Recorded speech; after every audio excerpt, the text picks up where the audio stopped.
Leemos la palabra de nuestro buen Dios en Filipenses capítulo 2, desde el versículo 1 y hasta el versículo 8. Por tanto, si hay alguna consolación en Cristo, si algún consuelo de amor, si alguna comunión del Espíritu, si algún afecto entrañable, si alguna misericordia, completad mi gozo, sintiendo lo mismo, teniendo el mismo amor, unánimes, sintiendo una misma cosa. Nada hagáis por contienda o por vanagloria, antes bien con humildad, estimando cada uno a los demás como superiores a él mismo, no mirando cada uno por lo suyo propio, sino cada cual también por lo de los otros. Haya pues en vosotros este sentir que hubo también en Cristo Jesús, el cual, siendo en forma de Dios, no estimó el ser igual a Dios como cosa a que aferrarse, sino que se despojó a sí mismo, tomando forma de siervo, hecho semejante a los hombres, y estando en la condición de hombre, se humilló a sí mismo, haciéndose obediente hasta la muerte, y muerte de cruz. Bendita sea la palabra del Señor. Amado Padre Celestial, Dios eterno, de toda gracia, de toda bondad, de toda merced, de toda misericordia y amor que has derramado plenamente en nosotros, a ti queremos darte la gloria y atribuirte el honor, el loor. Tú eres el Rey que reina sobre todas las cosas. Tú eres el Dios que eres dueño de todo cuanto existe. Todo está en tu mano, Señor. Nadie es comparable a ti. Bendito Dios. Nuestro ruego, nuestra súplica en este momento, como cada domingo insistimos, Señor, es pedirte encarecidamente que des a tu pueblo un corazón dócil y un oído presto a escuchar tu voz y a recoger tus palabras en sus corazones. Que este pueblo no te alabe solo de labios, que no te honre solo de labios, sino que realmente en espíritu y en verdad. Danos, por favor, el abrazar con toda nuestra alma tus palabras, que nuestros afectos se vayan hacia tu palabra, que nuestro entendimiento se vaya a tu palabra y que luego nuestros pies y manos se vayan corriendo a obedecer tu voluntad, conforme iluminas los ojos de nuestro entendimiento con la bendita luz de tu palabra. Señor, pero también quiero rogarte, oh Señor, y sobre todo el día de hoy quiero rogarte que tengas misericordia de mi vida, que me sustentes, que me fortalezcas, que me guíes, que dispenses en mi vida sabiduría que la necesito, mucha sabiduría, inteligencia espiritual, intuición de la sabiduría, discernimiento, dame ciencia de lo alto, Señor, sabiduría celestial, no la animal, terrenal y diabólica, sabiduría que desciende de lo alto de ti, oh bendito Padre de las luces. Pues quiero, Señor, instruir a tu pueblo conforme a la verdad de tu palabra. No permitas, mi Rey y Señor, que mis pies teológicos se desvíen a derecha o a izquierda, sino que me mantenga firme en la verdad. Que camine rectamente, Señor, explicando lo que tu palabra dice, adentrándome a las riquezas de la plena sabiduría de Cristo que están contenidas en tu bendita y santa palabra. Te ruego, oh bendito Espíritu de Dios, asistencia sobrenatural. Esta no es una obra de hombres, Señor, necesito tu ayuda. Dirígeme, Padre, de tal manera que mi voz sean tus palabras, Señor, instruyendo a tu pueblo, exhortando las almas, confortando los corazones, Señor, animando, reprendiendo. Ayúdanos, Señor. Venos aquí como un solo pueblo, como un solo hombre, reunidos ante ti con un mismo criterio y pensamiento, el que te apiades de nosotros y derrames la presencia de tu bendito Espíritu en medio nuestro. Ablanda nuestros corazones con tu palabra y que seamos prestos a adorarte, asombrados por tu gloria. En Cristo Jesús, amado Padre Celestial, elevamos esta nuestra oración confiando en que si hemos pedido conforme a tu voluntad y si hemos hallado gracia ante tus ojos, tú nos concederás aquello que te estamos pidiendo en esta oración. Mira, oh Padre, que no pedimos para gastar en nuestros propios deleites, sino para darte gloria a ti y para salir edificados, transformados por tu palabra, transformados, Señor, y no solamente informados por ella. Gracias, bendito Dios. Amén. Puede sentarse, mi amado hermano.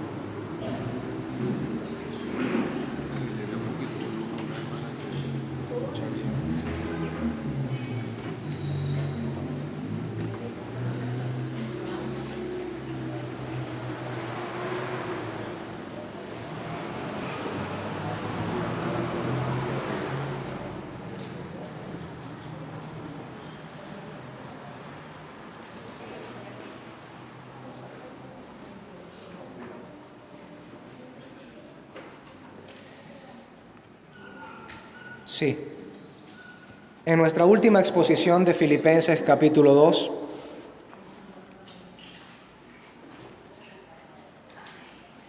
estuvimos viendo los versículos del 1 al 4, donde el apóstol Pablo, después de haberles manifestado el deseo que él tenía acerca de que, si bien él quería ser libre y tenía esperanza viva de ser libre de la prisión en la que estaba, él prefería que los filipenses pudieran replicar, emular la vida de Cristo en ellos antes que él mismo ser libre.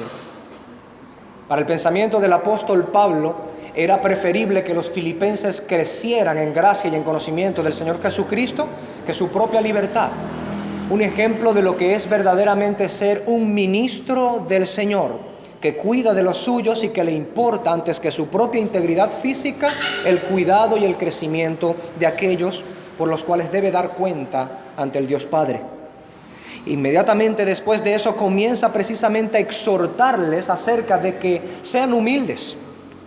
El apóstol Pablo incluso los presiona diciéndole que si en ellos de alguna manera hay un consuelo de amor, si hay alguna consolación de Cristo, si hay alguna comunión del Espíritu, si queda en ellos afecto entrañable, si hay misericordia, que completen su gozo. ¿Cómo? Sintiendo lo mismo, teniendo el mismo amor, unánimes, sintiendo una misma cosa. Pablo les reprende que nada hagan por contienda o por vanagloria, que más bien hagan todas las cosas con humildad y que estimen cada uno a los demás como superiores a sí mismo. Y concluye en el versículo 4 diciendo que nadie esté velando o mirando por lo suyo propio, sino cada cual también por lo de los demás. Lo que hasta ahora el apóstol Pablo había estado enseñando claramente con su propia vida, su propio testimonio, está instruyendo a los filipenses para que ellos también obedezcan la voz del Señor y lo hagan. Ahora, después de haberle dado esa instrucción a los filipenses, lo que nosotros pudiéramos hallar desde el versículo 5 de Filipenses 2 hasta el versículo 11 es un compendio doctrinal glorioso, hermoso, repleto de sustancia por todas partes. Pudiéramos nosotros dividir este segmento en dos partes.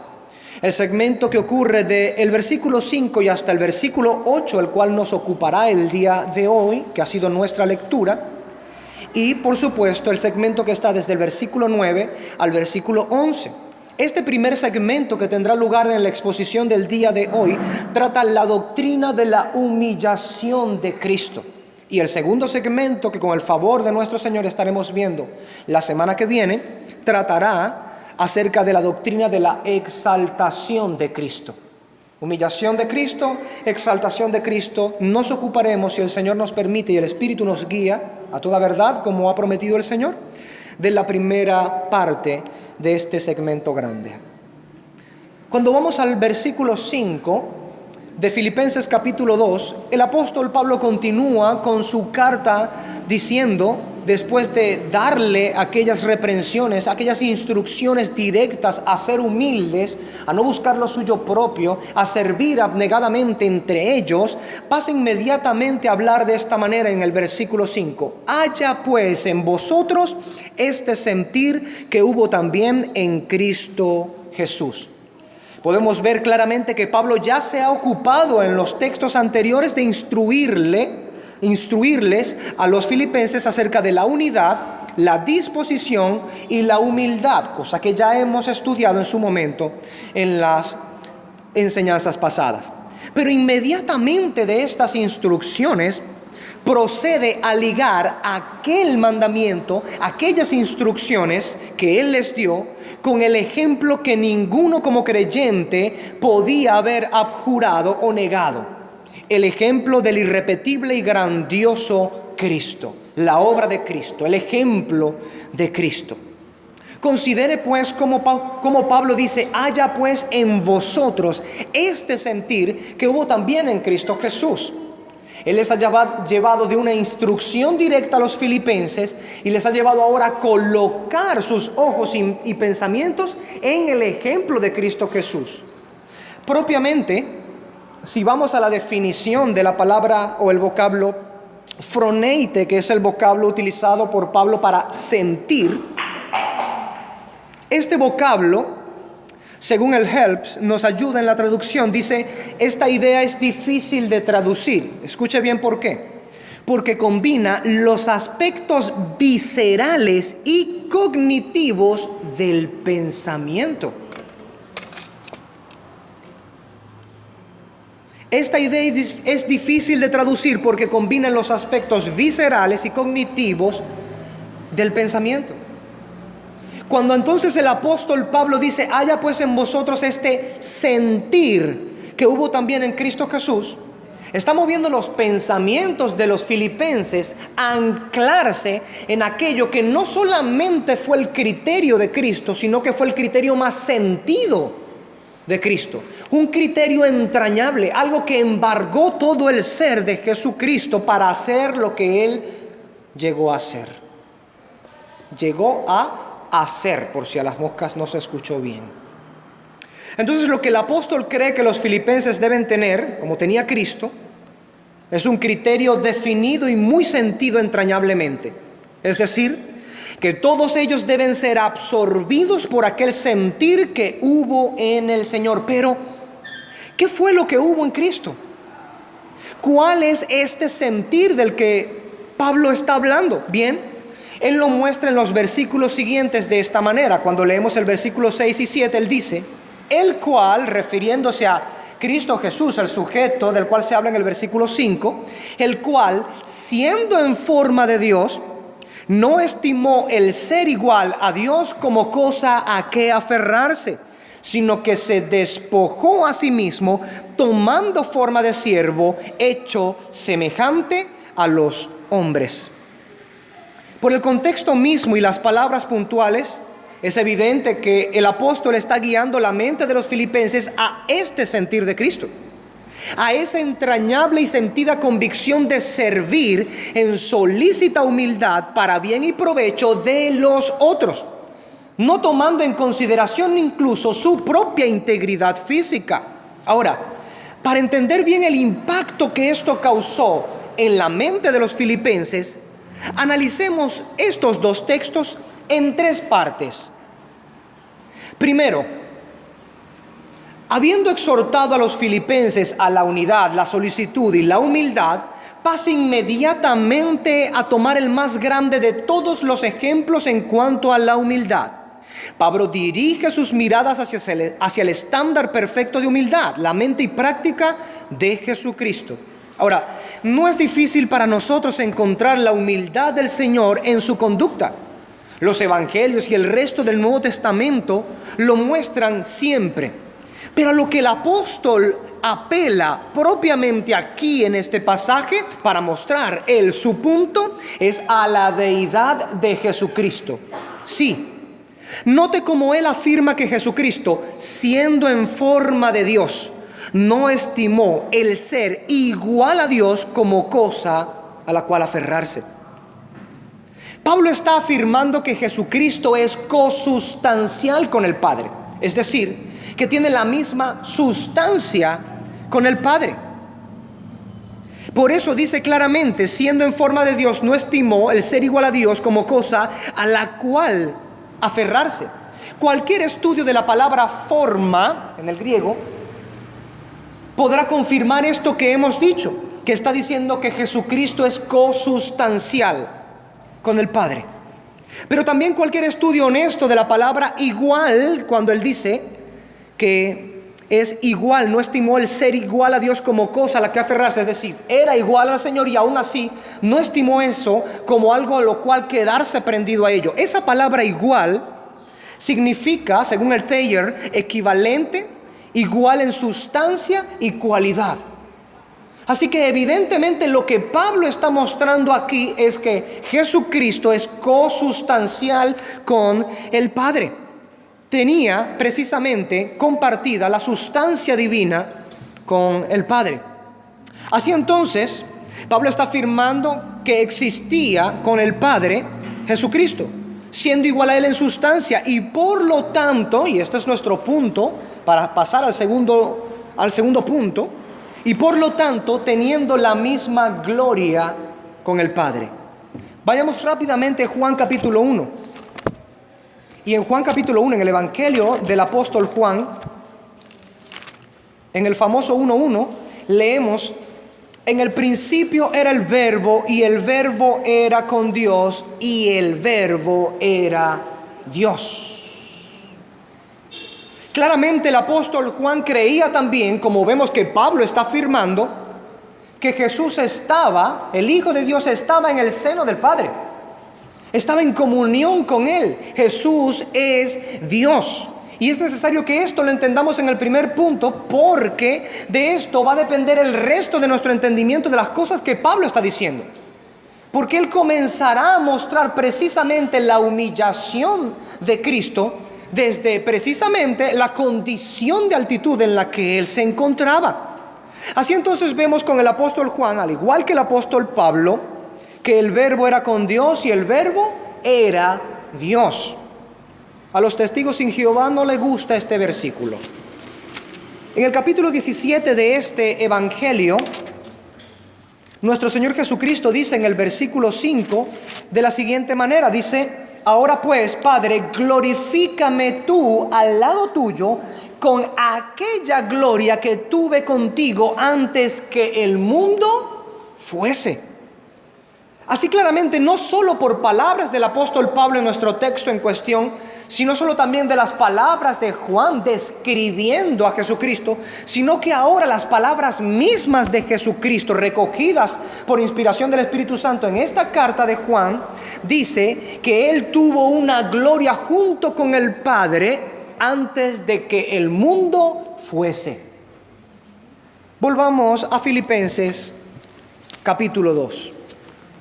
Tenemos entonces que a lo que Pablo está apelando es que Jesucristo es Dios y estaba en una condición de gloria celestial, compartiendo esta gloria celestial con el Padre. Primer punto, Jesucristo es Dios y por lo tanto compartía la gloria con su Padre, una gloria inigualable, incomparable. Segundo punto, en estos textos que nos ocupan en este momento, el versículo 6 y el versículo 7. El segundo punto es que el Hijo de Dios no se aferró a esta gloria que compartía con el Padre. Notemos cómo el apóstol Pablo dice que siendo en forma de Dios, no estimó el ser igual a Dios como cosa que aferrarse, sino que se despojó a sí mismo. Se despojó a sí mismo, o como también traduce William Hendrickson en su comentario a Filipenses, se vació a sí mismo. Ekenosen, se vació, se despojó de sí mismo.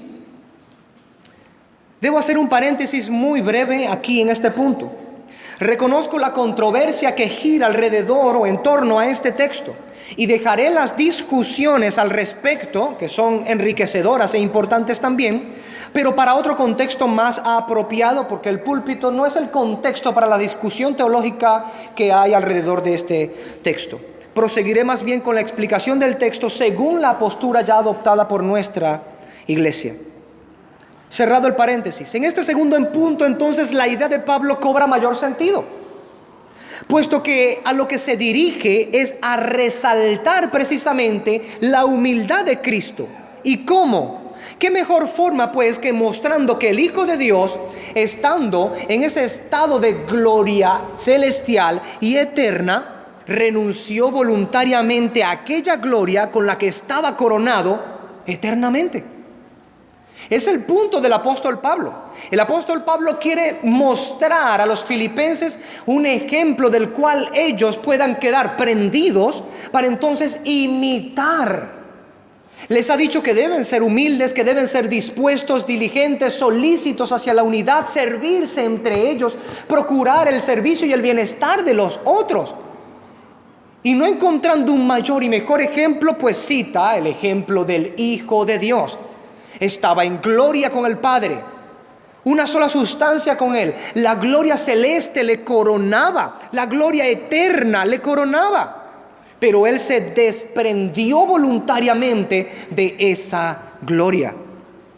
Vale acotar que aquello de lo cual se despojó el Hijo de Dios no fue su naturaleza divina, como algunos errónea y heréticamente entienden este pasaje, sino que aquello de lo cual se despojó fue la gloria de esa condición eterna y celestial. Jesucristo era verdaderamente Emmanuel, como dice la Escritura, ¿o no? No podía ser verdaderamente Emmanuel, Dios con nosotros, si pues Él no era Dios con nosotros. Vayamos rápidamente a mirar estos pasajes para no dejarlo sin confirmación bíblica. Mateo 1:23, rápidamente. El Evangelio según Mateo, en el capítulo 1, el primer capítulo de este Evangelio, en el versículo 23, leemos que Leví escribe de esta manera diciendo en el 23: He aquí, una virgen concebirá y dará a luz un hijo, y llamará su nombre Emmanuel, que traducido es Dios con nosotros.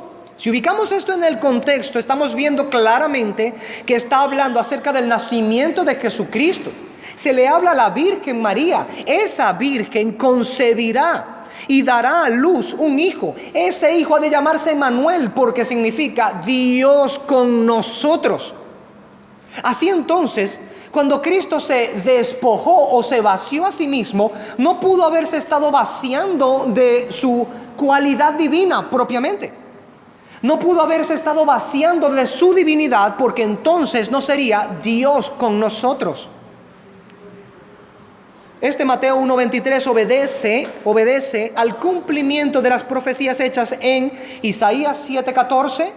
Pueden anotarlo, lo que están anotando textos. Es el cumplimiento de las profecías hechas en Isaías 7:14 e Isaías 9:6, lo cual harán bien en leer en sus hogares y escudriñarlo junto con el texto que recién acabamos de leer. Entonces, habiendo acotado esto, solo piénselo por un momento, hermano. Piénselo por un momento. Se trata del Logos, aquel por medio del cual todas las cosas han sido creadas y por cuyo poder de la palabra esas cosas aún subsisten el día de hoy. Si lo colocamos en ese contexto, entonces realmente lo que Pablo se propone cobra todo un sentido.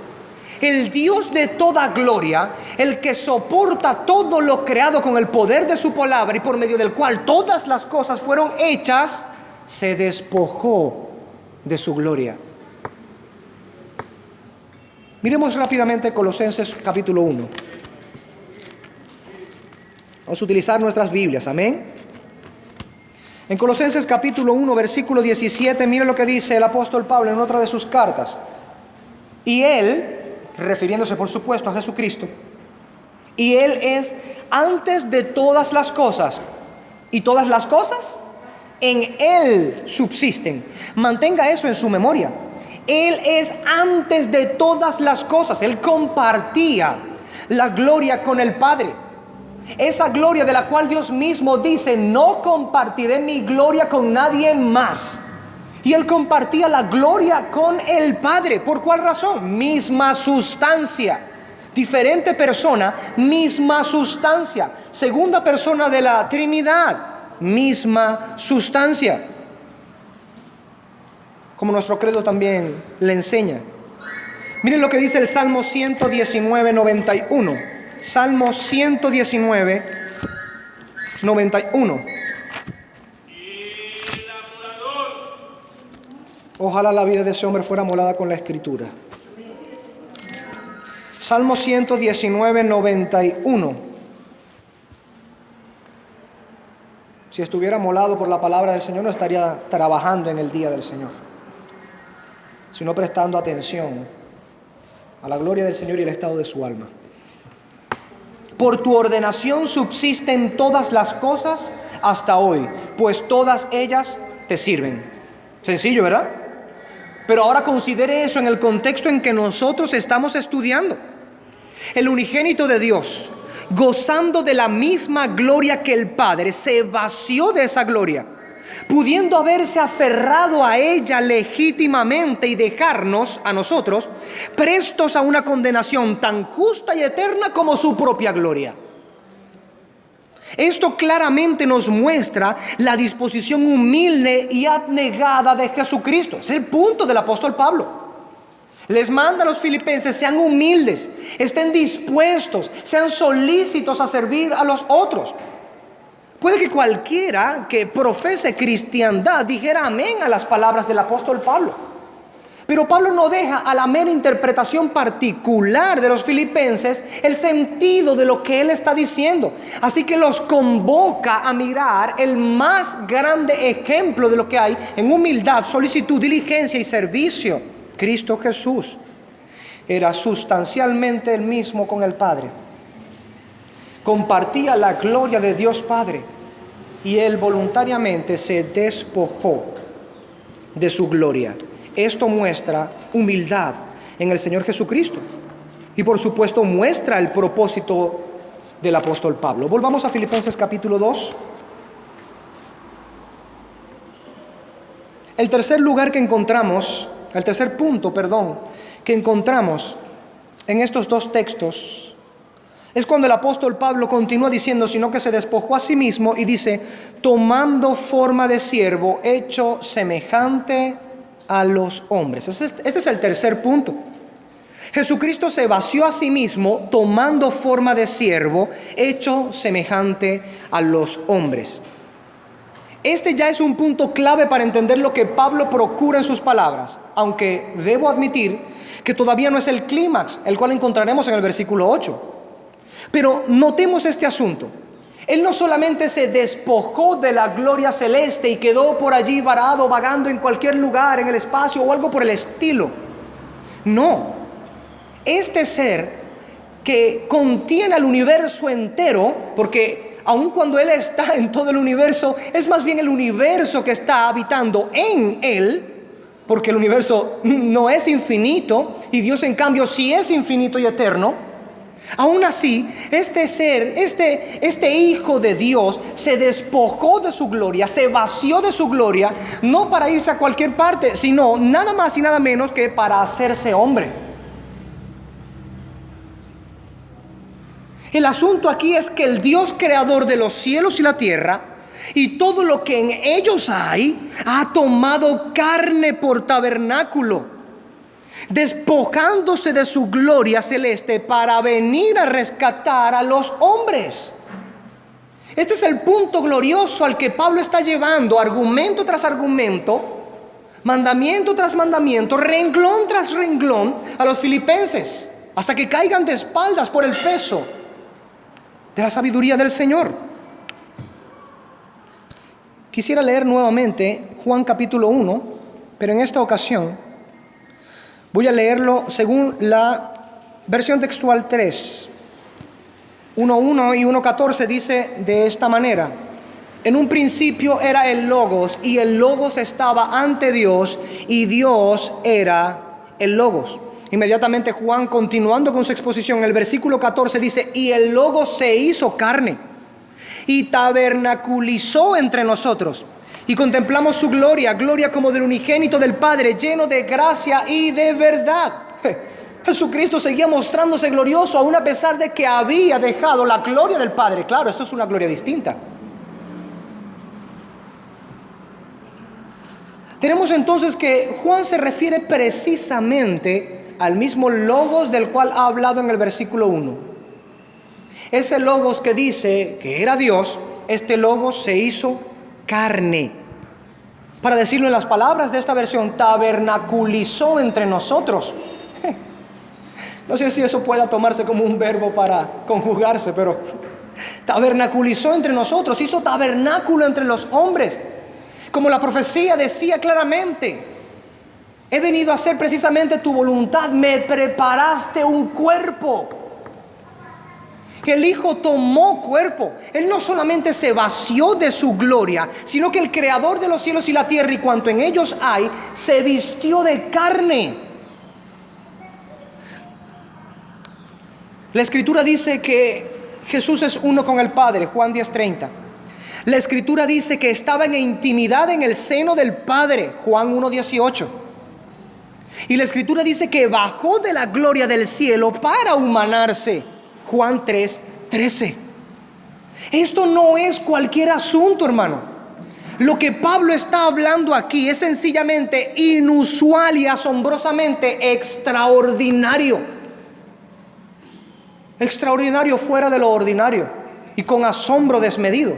Inusual porque no es algo que había pasado ni volverá a pasar en este contexto. El Dios creador de todo estaba humanándose. Es digno de una contemplación reverente y frecuente de nuestra parte. Ahora, considere también que en la mente de Pablo es ya una cosa pasmosa lo que él está diciendo por el hecho de que Dios mismo es un espíritu eterno. Lo sabemos bien. Nuestra confesión también lo enseña. Él es un espíritu eterno. Él no tiene un cuerpo como usted y como yo. Él tomó un cuerpo humano, se humanó. El Hijo de Dios, siendo un espíritu eterno, aún la segunda persona de la Trinidad, para humanarse tuvo que tomar un cuerpo como el nuestro, como el suyo, como el mío, a excepción, por supuesto, del pecado. Así entonces, lo que pasmaría la mente de Pablo en este contexto es que Dios, siendo un espíritu eterno, y después de haber creado todo el planeta Tierra y todo el resto de la creación, tomó del polvo de esa tierra para crear al ser humano, criatura que luego pecaría contra su grandiosa dignidad. Y aquí lo pasmoso: Él bajó de su esplendor y gloria celeste a vestirse del polvo de las criaturas mortales para redimir a quienes contra Él pecaron. No puede ser menos que asombrosamente extraordinario. Es inaudito, es inconcebible. ¿Quién podía concebir eso? Es por ello que Pablo llama a este suceso un misterio.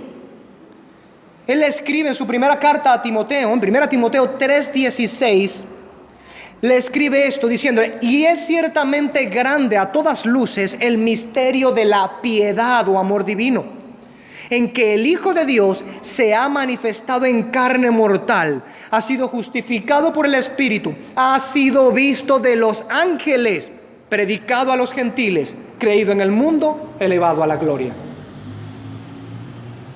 De alguna manera es un resumen en un solo versículo de lo que Pablo estaba explicándole o tomando como por ejemplo a los filipenses en el capítulo 2, el que estamos estudiando. Ahora, hermano, este es el punto del apóstol Pablo. Considere seriamente la disposición y humildad del Hijo de Dios. No preste ahorita sus pensamientos a otra cosa. Concéntrese en esto un momento. Maravíllese de esto.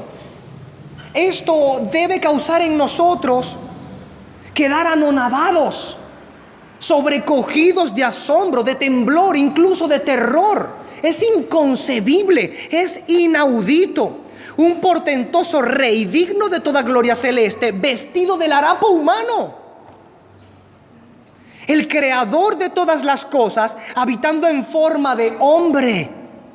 Imagine el asombro pasmoso de los ángeles al mirar al Dios eterno en la fragilidad del recién nacido en Belén. ¡Wow! Medita en el pesebre, en ese lugar donde se alimenta con paja a los asnos. Allí yace el lloro pueril de quien sustenta todas las cosas con su poder. ¡Wow! Mire detenidamente a aquel de quien dependen todas las cosas existentes. Ser amamantado por un pecho materno. El que sustenta las estrellas del cielo será amamantado y sustentado por el pecho materno. no puede ser menos que insólito, aterrador y desconcertante. Podemos claramente ver que no podía existir mejor ejemplo para aleccionar a los filipenses a ser humildes y dispuestos que el ejemplo del Hijo de Dios al Él hacerse carne.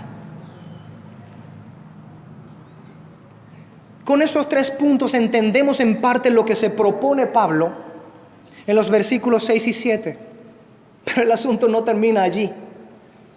Pues Pablo está decidido a mostrarle a los filipenses cuál es el camino completo a seguir y cuál es el costo de ese camino.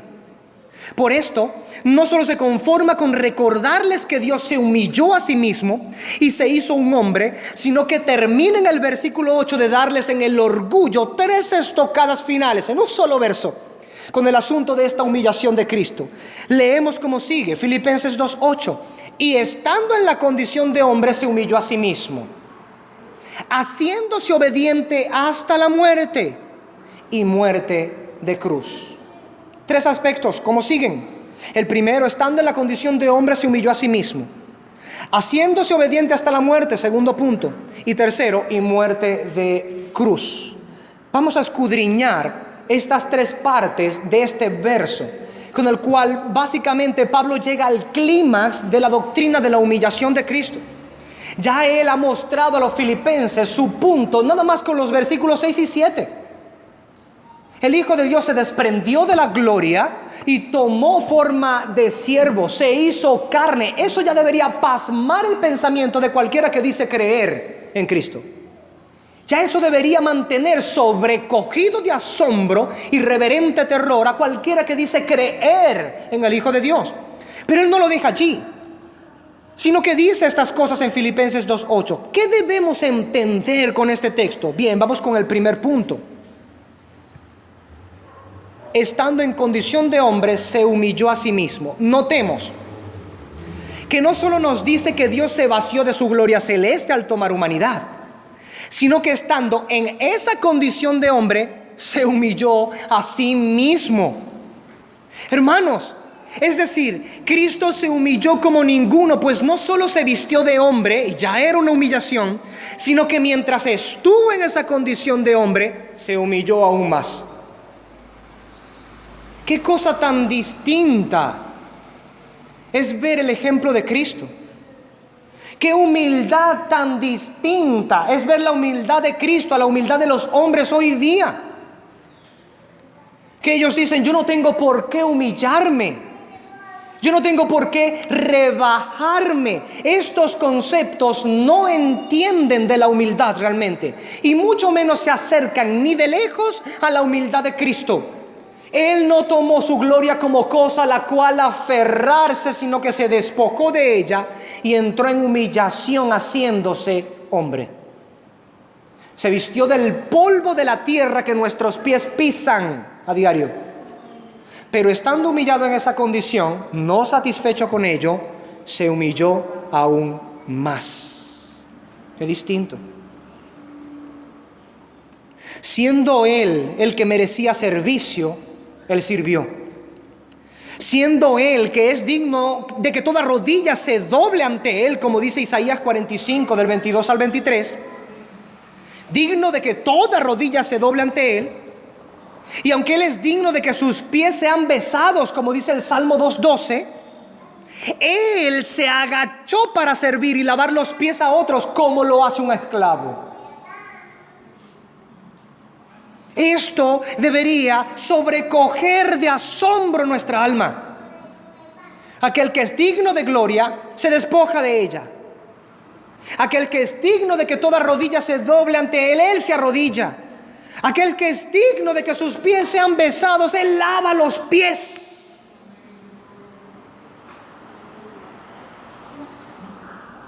Consideremos el servicio abnegado y humilde de Cristo y cómo se humilló en pasajes como estos. Por ejemplo, en Marcos 10:45. Dice, porque el Hijo del Hombre no vino para ser servido, sino para servir y dar su vida en rescate por muchos. Qué pensamiento tan distinto para muchos en el liderazgo el día de hoy, que han venido al liderazgo para servirse de la gente y no para servir. Mas Cristo, siendo el Dios encarnado, Dios con nosotros, cuyo poder sustenta los cielos y la tierra, como dice la palabra, Él no vino para ser servido, Él vino para servir. Esto no puede ser más traumático para el alma de alguien que cree. Esto es un camión de muchísimas toneladas pasando por encima, atropellando el orgullo de cualquiera que dice ser creyente en este Jesús. Miremos lo que dice Lucas 22, del 24 al 27. Lucas 22, del 24 al 27.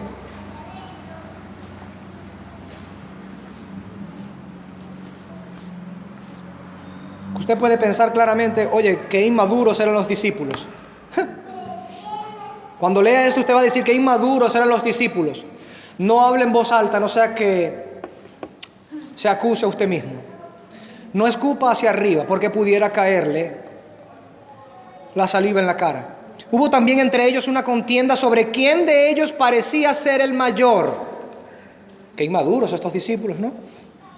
Es la vida del ser humano, buscando ser mayor que otro, buscando siempre ser el mayor que otro, el ser servido.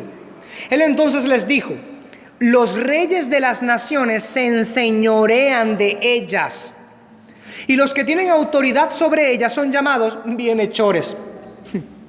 Pero no así vosotros, sino que el mayor entre vosotros hágase como el menor, y el que dirige como el que sirve. Porque ¿quién es mayor, el que se reclina a la mesa o el que sirve? ¿No es el que se reclina a la mesa? Y yo estoy en medio de vosotros como el que sirve. ¡Wow! Él no solamente se humilló al despojarse de la gloria celeste y eterna, sino que estando en la condición de hombre, se humilló a sí mismo, sirviendo a aquellos que ni siquiera merecían ser servidos. ¿No se da cuenta, hermano? Vayamos a uno de los pasajes que tienen aún mayor profundidad en este contexto. Juan capítulo 13. En Juan 13 leemos desde el 12 hasta el 17 que dice: así que después de lavarle los pies, tomó su manto, volvió a reclinarse y les dijo: ¿entendéis lo que os he hecho? Vosotros me llamáis maestro y señor, y decís bien, porque lo soy. Pues si yo, el Señor y el Maestro, os lavé los pies, también vosotros debéis lavaros los pies unos a otros. Porque ejemplo os di para que como yo os hice, así también hagáis vosotros. En verdad os digo, un siervo no es mayor que su señor, ni un enviado es mayor que el que lo envió. Si sabéis estas cosas, bienaventurados sois si las hacéis. Bendito sea el Señor. Hermano, esto es increíble, ¿usted se da cuenta? Cristo, el que es digno que sus pies sean besados, delante del cual toda rodilla debería hincarse, Él se amarra una toalla, un manto a la cintura, se hinca de rodillas, inclina su cabeza y lava los asquerosos pies de seres que no merecían ninguna compasión, ninguna gracia y mucho menos un servicio de esa manera. Usted debe entender, hermano, que esta era una tarea propia de los esclavos de la época. ¿Entiende eso? Cuando había visita en un hogar, amado hermano, cuando llegaban las personas de esas largas caminatas que se hacían en el Medio Oriente, de una aldea a otra, de una ciudad a otra, llegaban a reclinarse a la mesa. No era el amo de la casa, el señor de la casa, el que salía a lavar los pies. Inmediatamente enviaba criados. Los criados, los esclavos, iban corriendo a hacer la voluntad de su señor y comenzaban a lavar los pies de las visitas. No importa de dónde vienen, no importa si son dignos o no. Son esclavos que deben hacer la voluntad de su Señor. Les manda lavar los pies y los esclavos obedecen. No es por esto, no es esto precisamente lo que debería llamar nuestra atención. Que el Señor de esta casa, si pudiera llamarse a la tierra de esta manera, Él fue el que se inclinó, se hincó de rodillas para lavar los pies cual esclavo. Ahora por esto entendemos la sorpresa del apóstol Pedro, ¿verdad? Lo podemos leer en su contexto. Pueden leerlo en su hogar. Señor, ¿tú a mí me lavas los pies? Jamás. No me lavarás los pies. No era especie de orgullo propiamente, hermano. Era precisamente saber que el maestro, el Señor, iba a hacer una obra de esclavo. No, imposible, mi Señor no puede hacer eso. Yo no soy digno de que tú me laves los pies. Pedro entendía muy bien la dignidad de un Señor, la dignidad de un amo. En su mente la palabra Señor no era el Señor Pedro, el Señor Ramón, el de la bodega de la esquina. En la mente de Pedro, Señor era uno que tenía señorío, al cual le pertenece todo y que es digno de recibir alabanza, gloria y servicio y obediencia. No es el que debe hincarse de rodillas y como esclavo obediente limpiar los pies sucios de ellos. Pero así lo hizo nuestro Señor. Pablo, volvamos a Filipenses 2, Pablo, entendiendo que este es el sentir de servicio abnegado y humilde que hubo en Cristo, por eso dijo en el versículo 5, haya pues en vosotros este sentir que hubo también en Cristo Jesús, entendiendo que este sentir de servicio abnegado y humilde fue el que hubo en Cristo, y que Jesús mismo enseñó y mandó que hubiera entre sus propios discípulos, entonces así el apóstol lo manda a los filipenses, apelando al ejemplo de humillación de aquel al que ellos llaman Señor y Salvador. Hermano, considere esto. Nadie que se considere cristiano verdaderamente puede permanecer en el orgullo y la indisposición mientras al mismo tiempo profesa por Señor y Salvador a este Jesucristo descrito aquí en las Santas Escrituras. ¿No es una total incongruencia hacer estas dos cosas? Permanecer en el orgullo y en la indisposición del servicio a los hermanos, alejados de toda humildad, mientras al mismo tiempo se profesa que este Jesucristo del cual las Escrituras nos muestran esta conducta es nuestro Señor y Salvador. ¿Es nuestro Señor verdaderamente? Así entonces este es el primer punto que vemos en el versículo 8. Estando en la condición de hombre, se humilló a sí mismo. No solo se humilló al despojarse de la gloria eterna y celeste, sino que estando despojado de esa gloria celeste, se humilló para servir a impíos y pecadores, a gente que lo único que merecía era el infierno por herencia, porque por naturaleza éramos hijos de ira, igual que los demás, igual que los apóstoles. No es que los apóstoles eran dignos de ser lavados sus pies por parte de Jesucristo, ni mucho menos. Este es precisamente el asombro del asunto, lo inusual, lo inaudito, lo que debería pasmar nuestro entendimiento. Ahora, en segundo lugar, en el texto el apóstol Pablo dice, haciéndose obediente hasta la muerte. Este es el segundo punto en el versículo 8 del capítulo 2 a los Filipenses. Haciéndose obediente hasta la muerte. Notemos el énfasis que Pablo coloca aquí respecto de este texto. Hay una razón por la cual se humilló aún más en la condición de hombre, y es que procuraba obedecer la voluntad del Padre.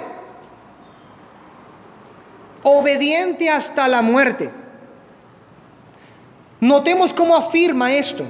Cristo estuvo siempre dispuesto a hacer la voluntad del Padre y obedecerlo hasta las últimas consecuencias, aunque esto le llevara a la muerte, lo cual por supuesto él tenía muy claro.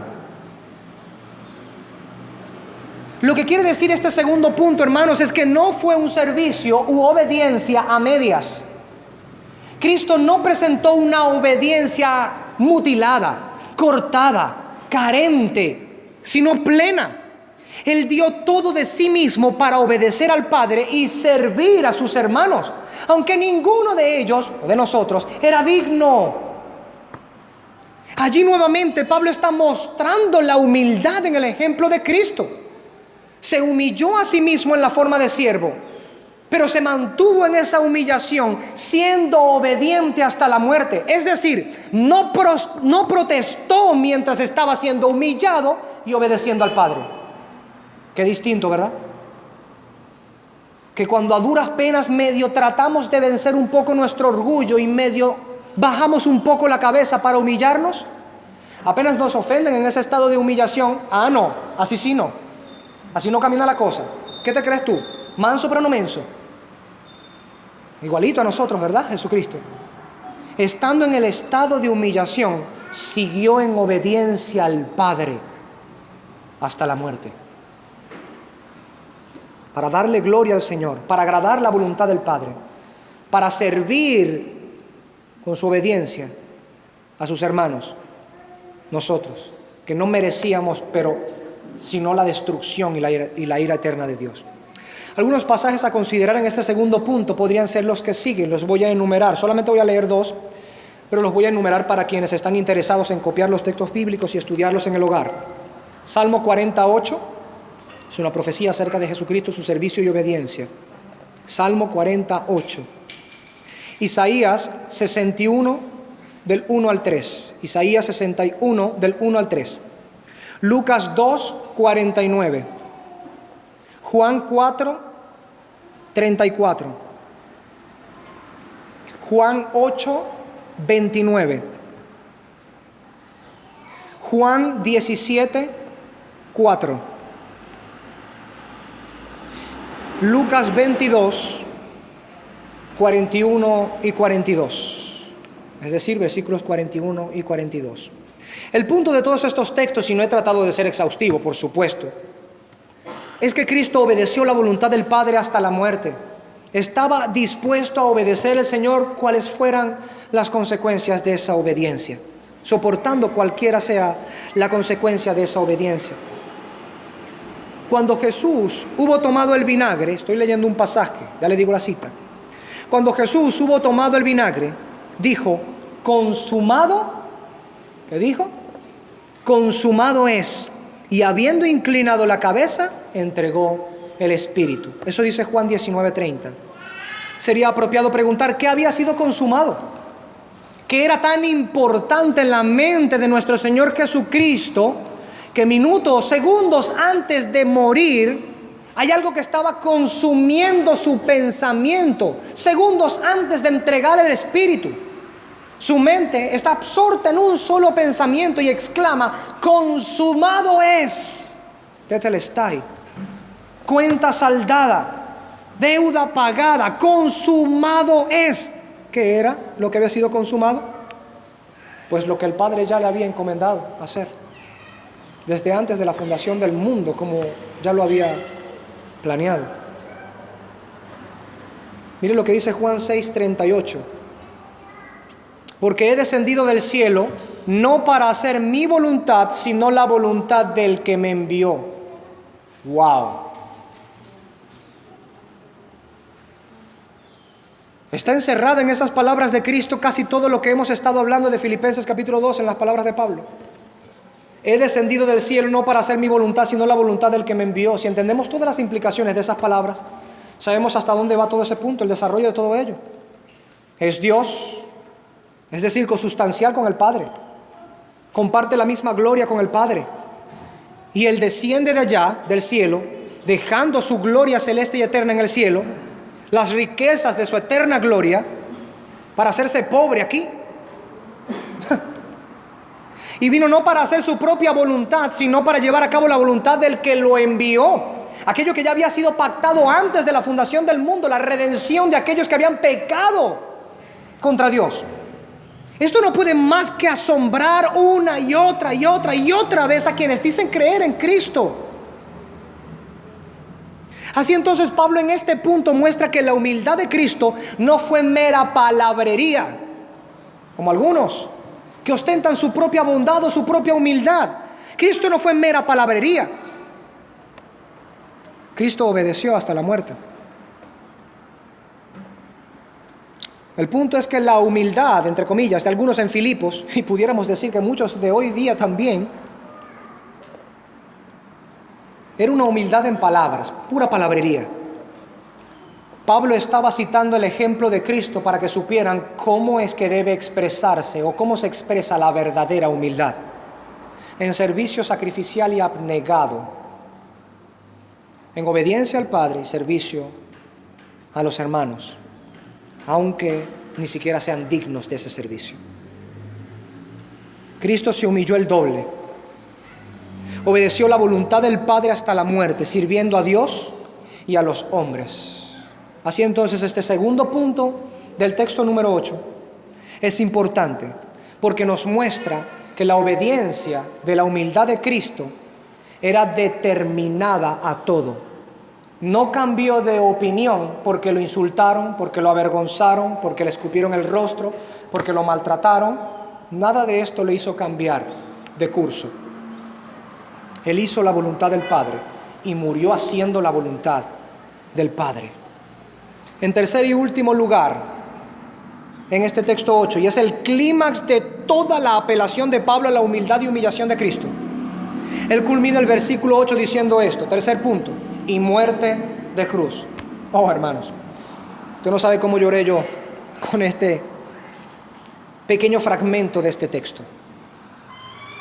Este punto no es menos importante que los otros, hermanos, sino que más bien reúne en una sola expresión hasta qué punto Cristo estuvo humildemente dispuesto a servir con amor a quienes pecaron contra Él. Cristo afrontó lo grotesco, lo vergonzoso, lo doloroso, lo cruel, a fin de redimir y perdonar a sus ofensores. Esto no es cualquier cosa. Cuando decimos que Él fue obediente y obediente hasta la muerte, no es una muerte romántica, ¿sabe? No es Romeo y Julieta. Es muerte y muerte de cruz. Horrenda, vergonzosa, dolorosa, grotesca, humillante, espectacular en el sentido grotesco. Todo esto está implícito en esta expresión, que Él murió con muerte de cruz.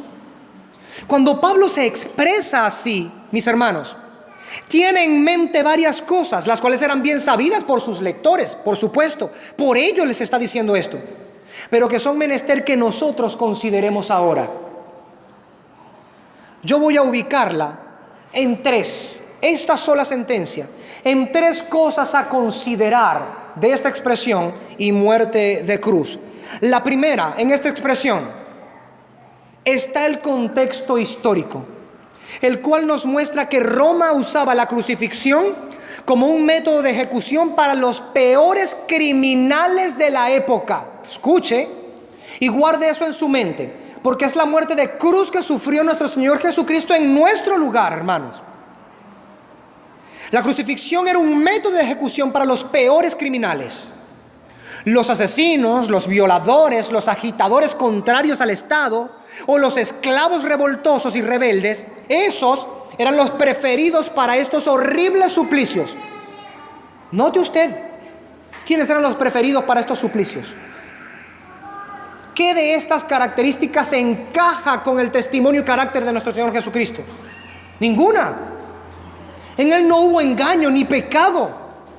Siempre fue santo, manso, humilde, servidor de los demás. Pero recibió precisamente una ejecución que estaba aguardada o preparada para los peores criminales. Un detalle para que usted pueda entender un poco más acerca de la crucifixión. Un dato en detalle: a los romanos no se les penaba con crucifixión, hermanos, ¿sabía? Si ellos debían ser muertos por algún delito cometido, eran decapitados, mas no podían ser crucificados. La dignidad de ser romano, en ese contexto, les impedía ser crucificados. No importa si habían cometido el peor de los delitos. Si eran romanos, no podían ser crucificados. Roma misma consideraba la crucifixión como una ejecución de carácter humillante y en extremo cruel, y por ello no lo usaban para penar los delitos de sus propios ciudadanos. Pero este es el asunto. A nuestro Señor Jesucristo, quien sustentaba la vida de los romanos y cuya dignidad era más alta que la ciudadanía romana, quien creó los cielos y la tierra, lo ejecutaron con la muerte más humillante de la época, la reservada para los peores criminales. Y muerte de cruz. Eso. Bochornoso, humillante. Cualquiera que lea un poco la historia acerca de las crucifixiones de antaño y cómo se ideó esto en Asiria y cómo fue traspasada luego a Grecia y cómo por supuesto adoptó esto en amplia manera Roma y cómo fueron ellos tan expertos, ¿no?, en idear cada vez más suplicios para la crucifixión. Cualquiera que esté naturalizado con estas cosas puede entender lo horrendo que afrontó Jesucristo en la cruz. Segundo punto en esta expresión, y muerte de cruz. El segundo punto es que la crucifixión era todo un espectáculo cruento. Era cruento por donde se le mirara. Nadie podía morir crucificado limpio, por así decirlo. Tenía que ser ensangrentado. Tenía que ser despiadado. La ejecución tenía que ser salvaje, humillante. La crucifixión era una ejecución salvaje y atroz como ninguna otra. De hecho, y hasta la fecha se dice que no había ejecución más atroz que la crucifixión romana, en la cual el condenado yacía desnudo, soportando un largo y horrible suplicio, colgado de sus heridas extremidades hasta que por fin moría o ahogado con su propia sangre, o de un paro cardíaco, o de inanición, o por el colapso de todos sus órganos internos.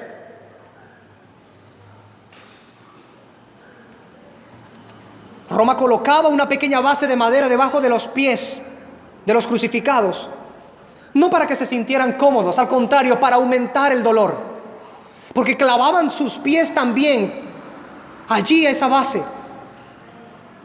Y el crucificado tenía que estar intercambiando a cada momento de condición con sus hombros dislocados. Y se apoyaba en sus pies mientras extendía las heridas de sus manos y se abrían más y más. Y cuando no soportaba en las manos, entonces echaba todo el peso de su cuerpo sobre sus clavados pies para levantarse y poder respirar.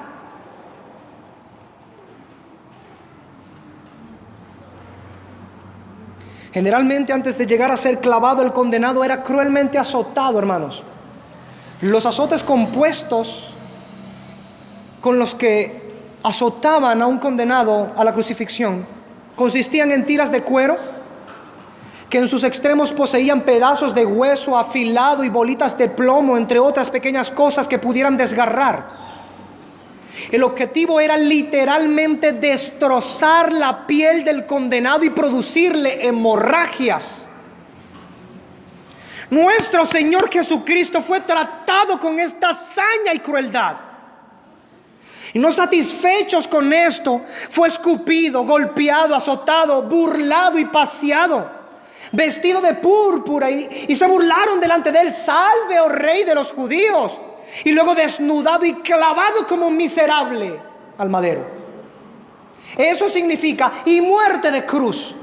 No solo un espectáculo humillante, sino cruento, salvaje, atroz, desmedido.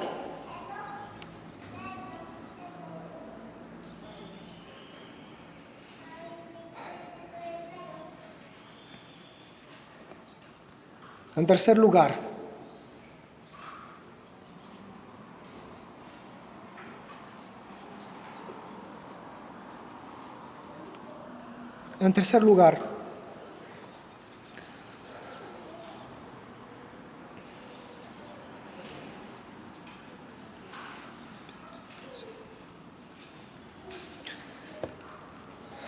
Para los judíos la crucifixión tomaba un concepto aún peor que lo que ya se había mencionado anteriormente. Sí, puede haber algo peor. Puesto que la ley del Señor declaraba esto en Deuteronomio 21, versículo 22 y 23. Si alguno hubiere cometido algún crimen digno de muerte y lo hiciereis morir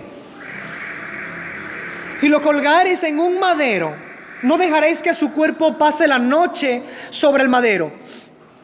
Sin falta lo enterrarás el mismo día, porque maldito por Dios es el colgado, y no contaminarás tu tierra que Jehová tu Dios te da por heredad.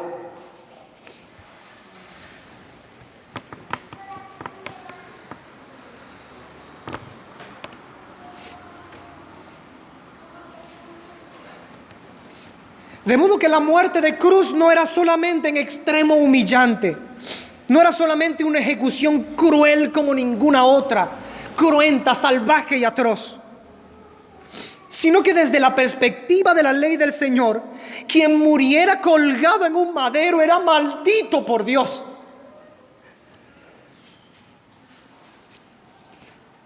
Y de estas tres consideraciones que hemos hecho, es esta última la que el mismo Pablo usa en otra carta al hablar sobre la crucifixión de Jesucristo, diciendo en Gálatas 3:13, Cristo nos redimió de la maldición de la ley, habiéndose hecho por nosotros objeto de maldición, pues está escrito: maldito todo aquel que es colgado en un madero.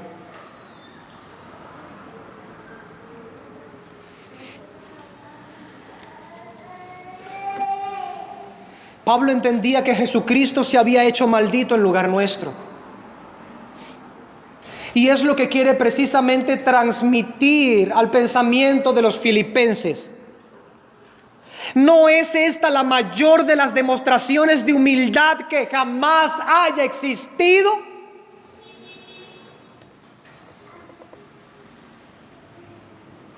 El bendito eternamente haciéndose maldito, para que nosotros los malditos pudiésemos llegar a ser benditos de Dios por medio de su justicia.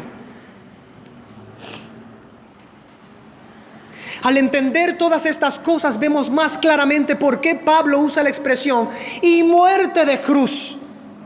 Es como si gritara diciendo: Dios se humilló al hacerse humano, y mientras estuvo en condición humana se humilló aún más al servir obedientemente hasta la muerte. Y ustedes saben muy bien que conlleva el tipo de muerte por crucifixión que sufrió nuestro Señor. Este fue el sentir que hubo en Cristo Jesús. Si a alguno de los filipenses le quedaba dudas al escuchar las primeras instrucciones de Pablo a ser humildes, a ser dispuestos y unidos, a ser solícitos en el servicio, ciertamente con el ejemplo de Cristo en estos versículos de 5 al 8, quedaba desbaratada cualquier excusa o pretensión. Los filipenses debían aprender a imitar a Cristo en su humildad y procurar servir a los otros de la misma manera abnegada, sacrificial, dispuesta, diligente y obediente que el unigénito Hijo de Dios había hecho.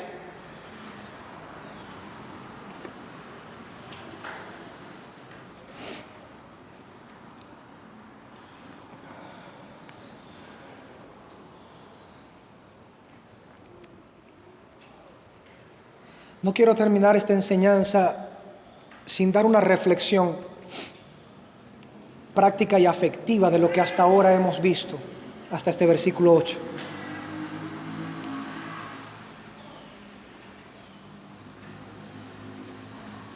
Y esta es la reflexión que quiero hacer.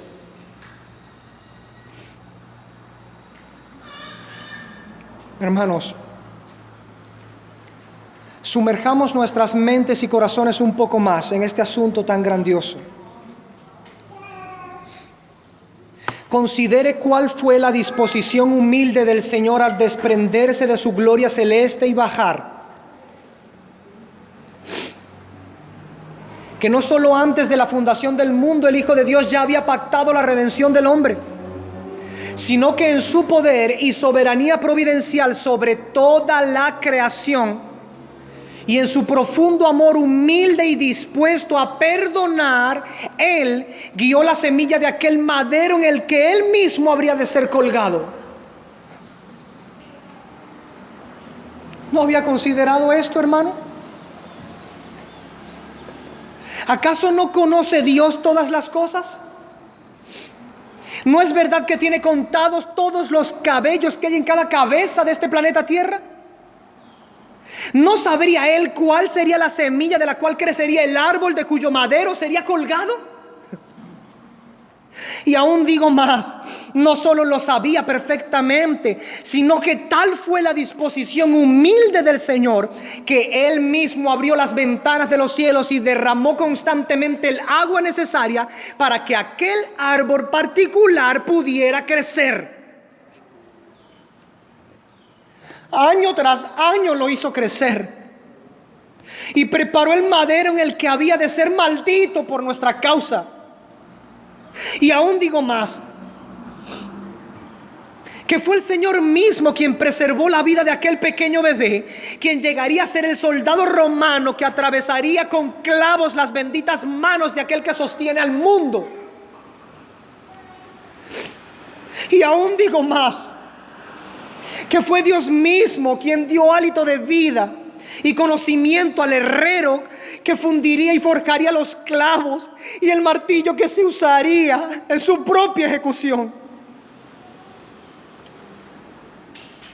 Contempla en asombro la humildad y la humillación de Cristo. Contempla en asombro su solícita disposición a servirte. Mírale a través de todo esto que has entendido y pregúntate a ti mismo, ¿eres realmente humilde? ¿Estás así de dispuesto a servir incluso a quienes te desprecian? ¿Verdaderamente estás siguiendo los pasos de aquel a quien llamas Señor y Salvador?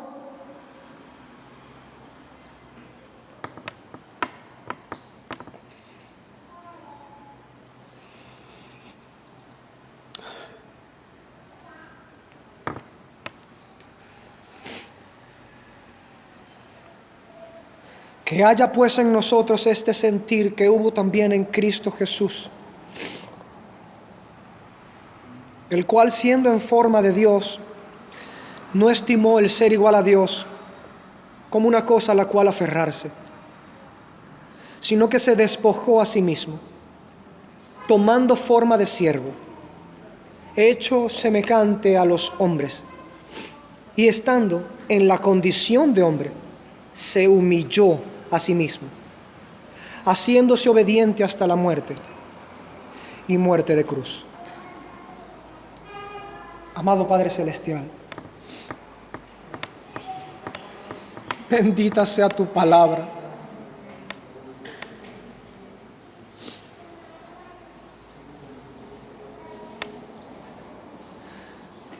Bendito seas tú, Señor, Señor mío, Señor nuestro.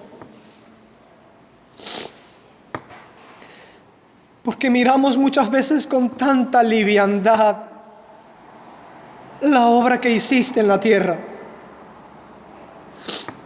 Y decimos tan superfluo, Cristo murió por mí. No consideramos las implicaciones de eso. Perdona nuestra maldad y pecado. No solo los filipenses necesitaban esta palabra, nosotros hoy la necesitamos. Enséñanos lo que es ser humildes, bendito Cristo.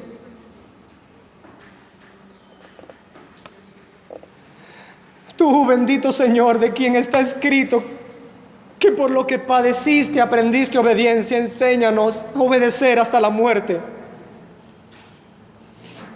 Que sea cual sea la muerte que nos depare o el futuro terrenal que nos aguarde, Que nada nos quite el criterio, el sentir que hubo en ti. Que verdaderamente seamos humildes y abnegados para servirnos los unos a los otros. Que no te clamemos a ti por Señor y Salvador, mientras que tú, ciñéndote la toalla, te hincas de rodilla, oh Señor de todas las cosas, para lavar los pies de quienes merecen el castigo y la destrucción, y nosotros no seamos capaces de hacer lo mismo por nuestros hermanos, estando al mismo nivel. Señor, acaba con nuestro orgullo. Enséñanos humildad, enséñanos disposición, enséñanos solicitud, enséñanos servicio real y abnegado, como el de Cristo. Padre, como el de Cristo tu Hijo, así que los que decimos creer en Él, que los que decimos confiar en Él, andemos como Él anduvo. Que haya en nosotros este sentir, Padre. Padre, lo rogamos, que haya en nosotros este sentir que hubo en Él. Ayúdanos a despojarnos de nuestra gloria y hacernos como pequeños, como menores, y servir. A pesar de la humillación, del bochorno, la vergüenza, la carestía, la necesidad, lo que sea, pero para hacer tu voluntad y agradarte. Te lo pedimos, Señor, sabiendo que si tú no nos ayudas, que si no mandas a tu poderoso Espíritu en nuestro auxilio para ministrarnos humildad, moriremos en nuestro pecado. Santifica a tu pueblo. Que haya en nosotros el sentir de Cristo. Te lo pedimos precisamente en el nombre de Jesucristo, tu amado Hijo. Amén.